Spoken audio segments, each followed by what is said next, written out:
डर भाई संविधान का है। ईडी सीबीआई अपने जो तोता मैना जो बैठा रखे हैं, इनका जो दुरुपयोग कर रही है। 55 घंटे पूछताछ हुई है राहुल जी से। महंगाई का मुद्दा है, बेरोजगारी का मुद्दा है, महिलाओं का मुद्दा है। जिस तरीके से आज पुलिस का व्यवहार रहा है यह बहुत गलत है। इस तरह का गांधी का हिंदुस्तान गांधी जी ने कभी नहीं सोचा। क्यों अजीत पवार पे जांच नहीं होती? क्यों बार बार आपको राहुल गांधी दिखता है? क्यों बार बार आपको सोनिया जी दिखती है? क्यों बार बार आपको क्या कहते हैं कांग्रेस दिखती है? आप जिनके साथ में महाराष्ट्र में सरकार बना के बैठे हुए हैं, आप उनकी जांच क्यों नहीं कराते?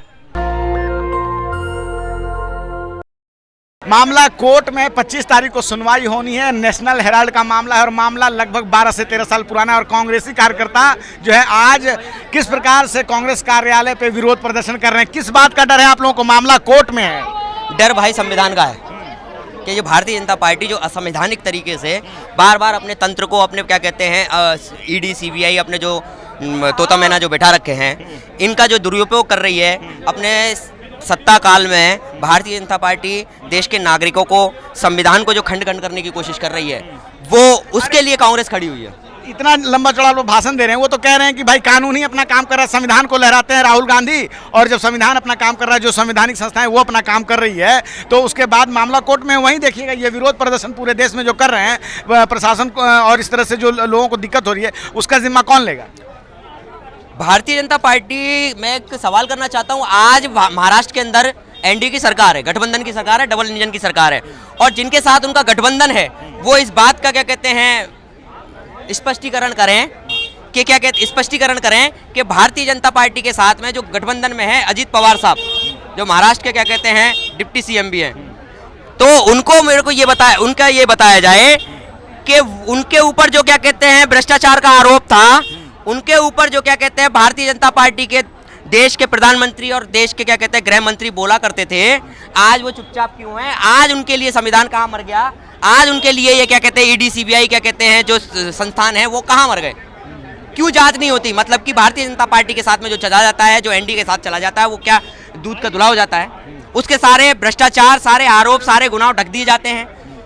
भारतीय जनता पार्टी पहले तो इसको स्पष्ट करें, नरेंद्र मोदी जी इसको स्पष्ट करें कि जितने भी आपके साथ एनडीए गठबंधन में है, जहां जहां आपकी डबल इंजन की सरकार है, क्या उनके ऊपर आपने सत्ता में ना होते हुए कोई का आरोप खारिज तो हो नहीं गया? आरोप खत्म तो नहीं हो गया? सबका हिसाब होगा, वो तो कहते ही हैं। भाई जांच क्यों नहीं हो रही? फिर आरोप खारिज नहीं हुए, जांच क्यों नहीं हो रही? क्यों अजीत पवार पे जांच नहीं होती? क्यों बार बार आपको राहुल गांधी दिखता है? क्यों बार बार आपको सोनिया जी दिखती है? क्यों बार बार आपको क्या कहते हैं कांग्रेस दिखती है? आप जिनके साथ में महाराष्ट्र में सरकार बना के बैठे हुए हैं, आप उनकी जांच क्यों नहीं कराते? आप बार बार आपने खुद ने चुनाव प्रचारों में आपने उनके ऊपर आरोप लगाए हैं, अजीत पवार साहब के ऊपर आरोप लगाए हैं। सरकारी संस्थाएं अपना काम कर रही है, संवैधानिक संस्थाएं अपना काम कर रही है, मोदी सरकार तो अपना काम कर रही है। भाई संवैधानिक संस्थाएं, भारतीय जनता पार्टी की संस्थानिक संविधाएं कांग्रेस के लिए ही काम क्यों कर रही हैं? क्यों राहुल गांधी के लिए काम कर रही हैं? विपक्ष और भी है, उनके साथ डबल इंजन की सरकारें चल रही हैं, एनडीए की सरकार चल रही है, क्यों नहीं कर रहे हैं?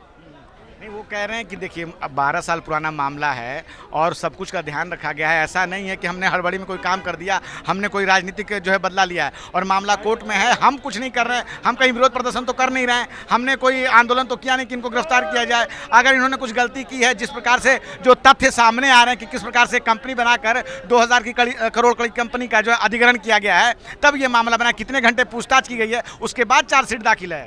55 घंटे पूछताछ हुई है राहुल जी से। हाँ। पर बात ये नहीं है कि राहुल जी पे जांच बिठा दी गई, बात ये नहीं है कि राहुल जी के लिए आरोप पत्र दाखिल कर दिया गया, पर बात ये है कि देश में और भी मुद्दे हैं। आज इस मुद्दे को क्यों छेड़ा जा रहा है? महंगाई का मुद्दा है, बेरोजगारी का मुद्दा है, महिलाओं का मुद्दा है, वक्फ बोर्ड का क्या लगता है आपको क्यों छेड़ा गया है?